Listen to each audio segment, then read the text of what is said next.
प्रसीदतु मयि ब्रह्मचारिण्यनुत्तमा। ಹರಿ ಓಂ.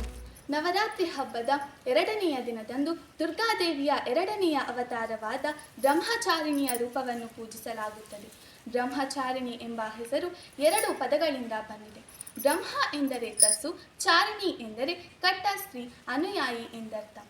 ದಕ್ಷ ಮಹಾರಾಜನ ಮಗಳಾದ ಸತಿದೇವಿಯು ತನ್ನ ದೇಹವನ್ನು ಅಗ್ನಿಗೆ ಆಹುತಿ ಕೊಟ್ಟು ಉರಿದು ಹೋದ ನಂತರ ಪರ್ವತರಾಜನ ಮಗಳಾಗಿ ಪಾರ್ವತಿಯಾಗಿ ಜನಿಸುತ್ತಾಳೆ. ಮುಂದೆ ಪಾರ್ವತಿಯು ಯವನಾವಸ್ಥೆಗೆ ಬಂದಾಗ ನಾರದ ಮುನಿಗಳು ಪಾರ್ವತಿಯನ್ನು ಭೇಟಿಯಾಗುತ್ತಾರೆ.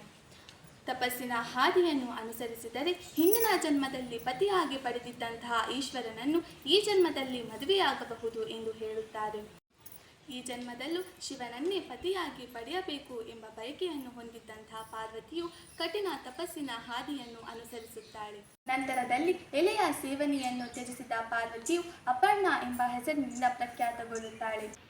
ಪಾರ್ವತಿಯು ತನ್ನ ತಪಸ್ಸನ್ನು ಯಶಸ್ವಿಗೊಳಿಸುವ ಸಲುವಾಗಿ ಆಕಾಶವನ್ನೇ ಚಪ್ಪರವನ್ನಾಗಿಸಿ ಕಾಡಿನ ನೆಲದ ಮೇಲೆಯೇ ಮಲಗುತ್ತಾಳೆ. ಪಾರ್ವತಿಯ ದೀರ್ಘ ಮತ್ತು ಕಠಿಣ ತಪಸ್ಸಿನ ಸುದ್ದಿ ಎಲ್ಲೆಡೆಯೂ ಪಸರಿಸಿತು. ಬ್ರಹ್ಮದೇವನು ಪ್ರತ್ಯಕ್ಷನಾಗಿ ಯಾರೂ ಮಾಡದಂತಹ ಕಠಿಣ ತಪಸ್ಸನ್ನು ನೀನು ಮಾಡಿದ್ದೀಯ. ಶಿವನ ಮೇಲಿರುವ ನಿನ್ನ ಪ್ರೀತಿ ನಿಜವಾದುದು ಮತ್ತು ಪರಿಶುದ್ಧವಾದುದು.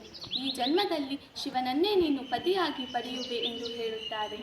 ಇನ್ನು ಶಿವನು ಸನ್ಯಾಸಿ ರೂಪವನ್ನು ತಾಳಿ ಬಂದು ಪಾರ್ವತಿಗೆ ಶಿವನ ಬಗ್ಗೆ ಇರುವ ನಿಷ್ಠೆಯನ್ನು ಪರಿಭ್ರಮಿಸಿದನು. ಪಾರ್ವತಿಯ ಅಖಂಡ ನಿಷ್ಠೆಗೆ ಮೆಚ್ಚಿದ ಶಿವನು ಪಾರ್ವತಿಯನ್ನು ತನ್ನ ಪತ್ನಿಯಾಗಿ ಸ್ವೀಕರಿಸುತ್ತಾನೆ. ಬ್ರಹ್ಮಚಾರಿಣಿಯ ಈ ಅವತಾರದಲ್ಲಿ ಬಲಗೈಯಲ್ಲಿ ಜಪಮಾಲೆ ಹಾಗೂ ಎಡಗೈಯಲ್ಲಿ ಕಮಂಡಲವನ್ನು ಹಿಡಿದಿರುವ ದುರ್ಗೆಯ ರೂಪವನ್ನು ಕಾಣಬಹುದು. ನವರಾತ್ರಿಯ ಎರಡನೆಯ ದಿನದ ಬ್ರಹ್ಮಚಾರಿಣಿಯ ಆರಾಧನೆಯಿಂದ ವೈರಾಗ್ಯ, ತಪಸ್ಸು ಮತ್ತು ಸಂಯಮಗಳು ಪ್ರಾಪ್ತಿಯಾಗುತ್ತವೆ. ನವರಾತ್ರಿಯ ಎರಡನೆಯ ದಿನದಂದು ಇಷ್ಟು ವಿಚಾರವನ್ನು ನಾವು ತಿಳಿಯಬಹುದಾಗಿದೆ. ಇನ್ನು ನಾವು ಮಾಡುವಂತಹ ಎಲ್ಲ ಕೆಲಸ ಕಾರ್ಯಗಳಿಗೂ ನಿಮ್ಮ ಸಹಕಾರ ಹೀಗೆ ಇರಲಿ ಎಂದು ಆಶಿಸುತ್ತಾ ನಮ್ಮ ಈ ವಿಡಿಯೋಗಳಿಗೆ ಲೈಕ್, ಶೇರ್ ಮತ್ತು ಸಬ್ಸ್ಕ್ರೈಬ್ ಅನ್ನು ಮಾಡಿ.